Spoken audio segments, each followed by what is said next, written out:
So, kamusta po mga ka-Streetwise? Ako po si Takero Miyamoto at welcome po sa aking munting channel. So, mga kababayan, so ngayon, meron kumakalat na video ngayon. Actually, sa news feed ko ata ito nakita. So, ngayon, hindi na po a-attend si Cassandra Leong sa Senate hearing or sa congressional hearing or sa House hearing. Hindi na po siya a-attend. Kasi ngayon, ang plano ngayon ni Atty. Topacio, no, na ako naniniwala ako no na nabigyan ng advice ito ni Atty. Topacio. At worst case scenario mga kababayan, baka makatakas na naman ito. 'Di ba? Ang point ko lang dito mga kababayan, mukhang tinutulungan na naman ata makatakas ni Atty. Topacio itong si Cassandra Leong kasi nakatakas na nga nung una eh. 'Di ba? So ngayon makakagawa na naman ng paraan 'yan. So ngayon ang gusto ngayon ni Atty. Topacio at naniniwala ako na si Atty. Topacio nagpakanaan nito na wag na pong umattend ng hearing si Cassandra Leong at kasuhan nilang daw po siya. Well, ito pag-usapan natin to na para mas maganda mga kababayan, panoorin na lang natin tong video na to ni Atty. Topacio. Okay? So, ito yung una. Sige, panoorin natin to. Senado, kung saan siya po ay pinapasipot bukas, sa Makalawa, story. May apila nga po siya, this comes from her. So sa Makalawa, ibig sabihin nito, sa Lunes, baka sa Lunes nga to. Siguro naman maririnig to ni Senator Ontiveros kasi Women, Gender Equality, Chuchu yung kanyang kwan, di ba? Yung committee niya. Oo. Ang apila po ay hindi na po kaya ni Miss Cassandra Leong. Kung gusto niyong ikulong, kulong niya na po. Sabi niya, kahit sa Women's Correctional, tatanggapin ko na, wag lang akong pahiyain niyo sa harap ng milyon-milyong mga tao. She does not want to testify. Sana po. Yan naman ay TRICOM, di ba? Nandyan si Coco Pimentel, a human rights advocate. Nandyan si Rafi Tulfo, advocate din ng karapatan ng mamamayan at gender equality. Sana naman makita nila yung plight ni Miss Cassie Leong. Pakulong nyo na po. Kung kakasuhan, kasuhan na po natin. So alam nyo no, magaling talaga to si Topacio, no? Magaling talaga siya, magaling siyang abogado, kita mo, di ba? Kung sino yung mga hinahawakan niyang mga tao ngayon. Kung anong kaso yung hinahawakan niya ngayon. Arnie Tevez, Bantag, Kibuloy, di ba? Tapos, ngayon naman Cassandra Leong, malupit talaga to mga kababayan. So ngayon, ano bang gusto kong sabihin dito? Kasi po mga ka-Streetwise, no, nakikita na po natin talaga dito po sa Senate hearing kung ano ba talaga yung totoong nangyayari sa Pogo, kung paano tayo binaboy ni Duterte. Kitang-kita po talaga ngayon sa congressional hearing at sa Senate hearing yung pambababoy po sa ating ni Duterte. At alam naman po natin na ang Pogo po, papasok po dyan si Duterte. O, di ba? So ngayon, para hindi na po malaman ng taong bayan, di ba, nag-advise ngayon ako naniniwala ako, na-advise ito ni Atty. Topacio kay Cassandra Leong. Na wag na siyang umattend ng hearing at kasuhan na lang siya. Ay, babalikan natin yan mga kababayan, no? Yung kaso-kaso na yan. Okay? At tandaan natin mga kababayan, the more na nagsasalita si Cassie Leong sa Senate man or sa House, is ito po ay dagdag ebidensya sa kanya sa kasong paparating sa kanya. So ang tanong dito, may kaso na ba? Actually, wala pang kaso. So doon tayo makakaproblema. So ito, continue muna natin bago natin puntahan yung pinaka gusto kong ipunto dito.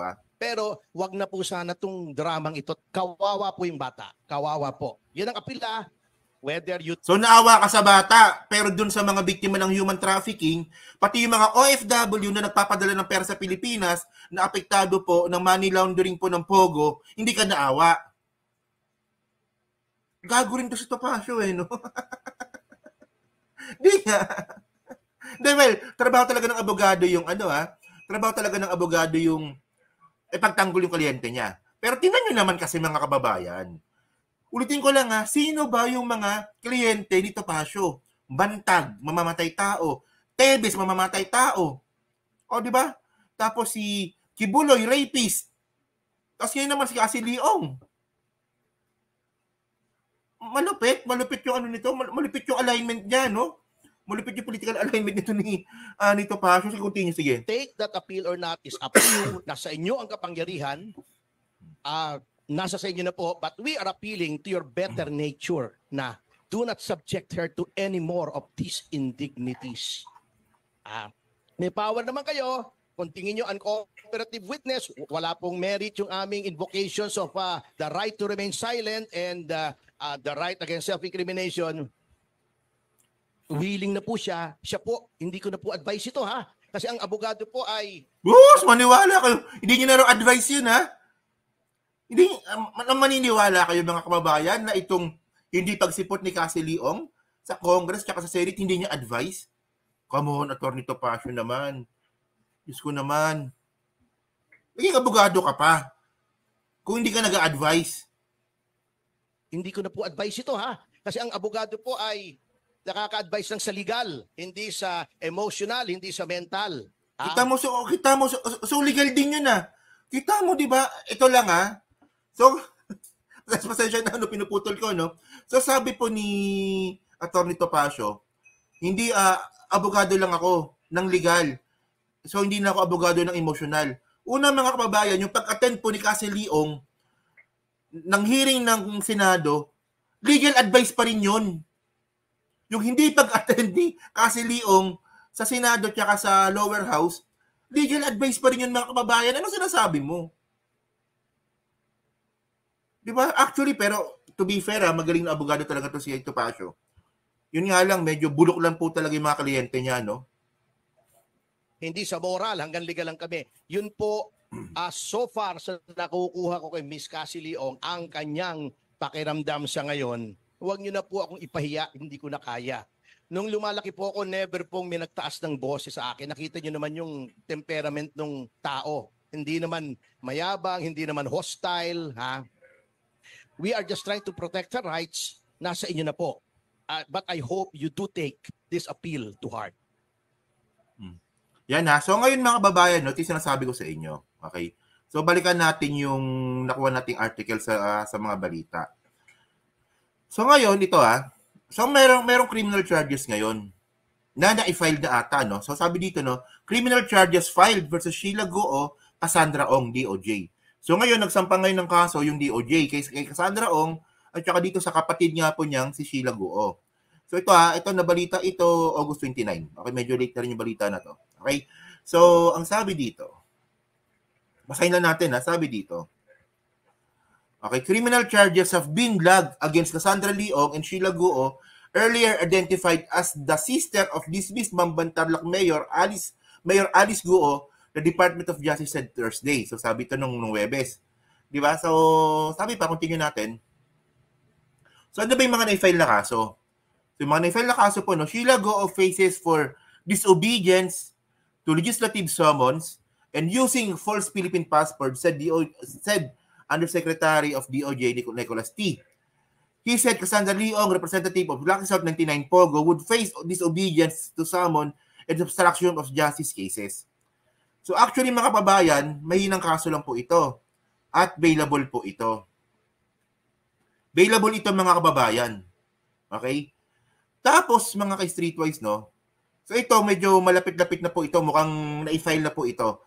Pero sabi pa dito continue lang natin yung pagbabasa, no? Sabi dito, ito mga kasong ito na nahiain na sa korte, hindi ito kasing bigat ng qualified trafficking, money laundering dahil itong si Cassie Ong at Sheila nakabalika, subject sila ng warrantless arrest ng NBI. At kung warrantless arrest, limitado ang maaaring ikaso sa kanila.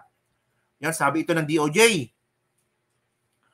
So ngayon mga ka-streetwise, no, kung hindi po a-attend si Cassie Leong, hindi po malalaman ng taong bayan at hindi po pakakakuha ng additional evidence, posibleng ganon, yung AMLAC para po makasuwa ng human trafficking or money laundering si Cassie Leong. Ang problema kasi mga kababayan, hindi naman po kasi indefinite yung, what we call this, yung contempt ng Senado at ng House. So, kung kaya maniubrahin ito ni Atty. Topacio, kung medyo tatanga-tanga yung Senado at yung Congress natin, baka makatakas sa detention ito. Di ba? So, continue pa natin. Sabi pa dito. Okay. Continue pa natin Okay, teka lang. Ito yung money laundering, di ba? Sabi dito. T said money laundering cases would be filed, di ba, against Sheila Guo and possibly Ong this week or the next. So, bilis-bilisan nyo lang po, no? Baka mamaya kasi abutin tayo ng siyam-siyam. Well, mga kababayan, kasi ang problema sa money laundering, available pa rin. Di ba? Kung makapag-file po sila ng money laundering ngayong linggo or next week, available pa rin yun. Tapos, sabi pa dito, he added that qualified human trafficking would soon be filed against Ong, who is allegedly connected to the Pogo in Porac, Pampanga. So ito po yung nakitang butas po ngayon ni Atty. Topacio. Naniniwala akong ganito. Naniniwala ako dito. Kasi mga kababayan, yung sinasabing kaso po ng DOJ na about sa obstruction of justice, tapos money laundering, mga available na kaso po yan. Pero yung pinaka-importante mga kababayan, yung human trafficking, yung human trafficking na hindi na non-available, mukhang ang sabi ng DOJ, maifa-file pa ito soon. So, ibig sabihin, pag sinabing soon, naghahanap pa ng ebidensya yung DOJ. Kasi tandaan natin mga kababayan na, kapag tinatanong po si Cassie Leong, kung connected ba siya sa Pogo, dinidinay niya po. Ayaw niya po talaga. Ayaw niyang aminin. Kahit na alam naman po natin na si Cassie Leong po ang nag-apply ng license sa Pogo, sa PAGCOR, ayaw niya pa rin aminin. Di ba? So ngayon, ano bang ibig sabihin dito? So continue pa natin na, if Sheila Guo would be state witness, the official said maraming kailangan mangyari. So ngayon, maaga pa para pag-usapan ito. Okay? So yung state witness, pag-usapan natin mamaya yan. He is also noted that DOJ Secretary Jesus Crispin Remulla believed that Guo's statement were be unreliable. So sinungaling po kasi si Sheila Guo, di ba? So ito sa mga pangangailangan bago maging state witness ay may kabuluhan ang sinasabi mo at may tutulong sa kaso. So okay na yan. So ngayon mga kababayan, no, ito yung sinasabi ko sa inyo. So ito nakita ko tong may jurisprudence po kasi mga ka-streetwise, no? Teka lang ha. May jurisprudence po kasi. So ito yung nangyari sa kaso noong 2017 na kaso to eh. Ano ba? Ito, yan. So, ito yung, yung GR number 234608. Okay. So, ngayon, mga kababayan, ito po yung kaso ni Arwin Balag. Kasi nga po, kinulong po siya ng Senado noong 2017. Kinontempt siya. At ngayon, ang contempt, mga kababayan, is indefinite. So, ibig sabihin nun, walang katapusan.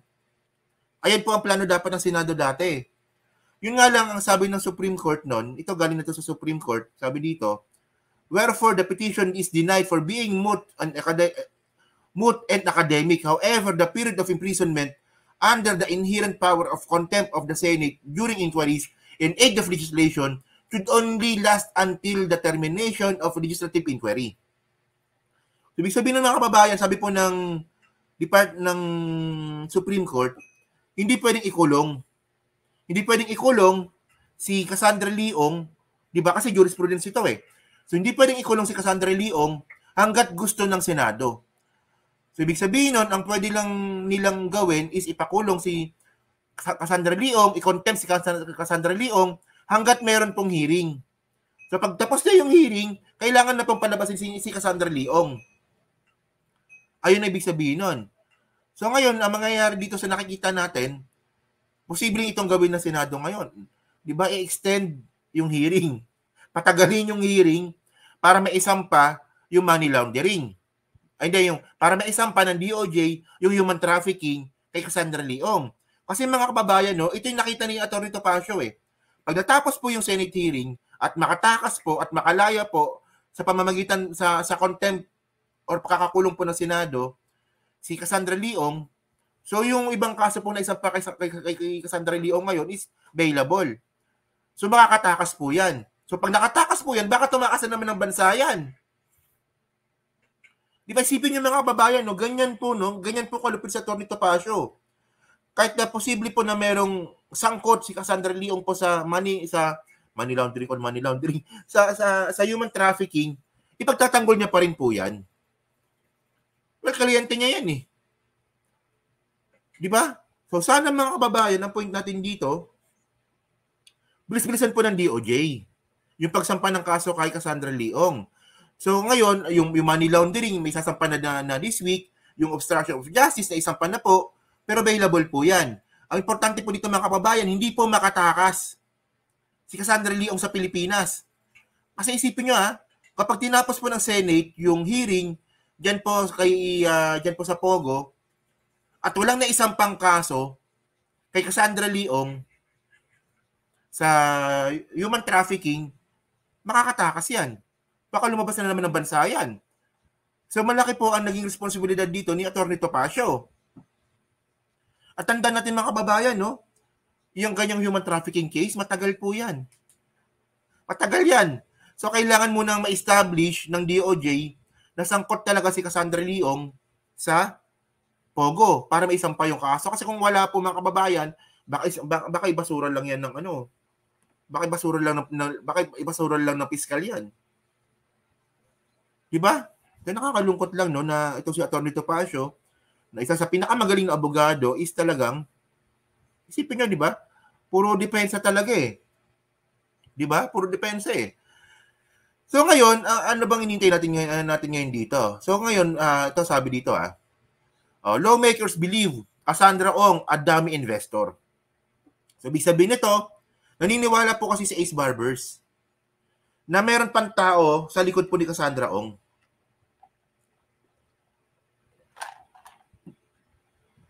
Di ba? Isipin nyo ilang taon lang si Cassandra Ong? 24 years old. Pero sangkatutak na yung pera na ipasok niya sa Pogo. At sabi po ni Cassandra Leong, yung pera po na yan ay galing po sa nanay niya na namatay na. O, di ba? Parang si Jonathan Morales lang, di ba? Yung mga witness ni Jonathan Morales, mga patay na. Gago talaga to si Alien Morales, no? Alien Morales ka talagang hulang yaka. O, di ba? O, so ngayon, ang kailangan natin dito is katotohanan lang. Paano nga naman talaga kung totoo na talagang mayroon tao sa likod ni Cassandra Leong? At sino pa ba yun? Sa tingin niya, sino pa yun? Di ba? Sino ba nagpapasok ng Pogo sa Pilipinas? Sino ang pumirma? Sino ang gumawa ng EO number 13? Di ba? Tapos ngayon yung narrative nila ngayon,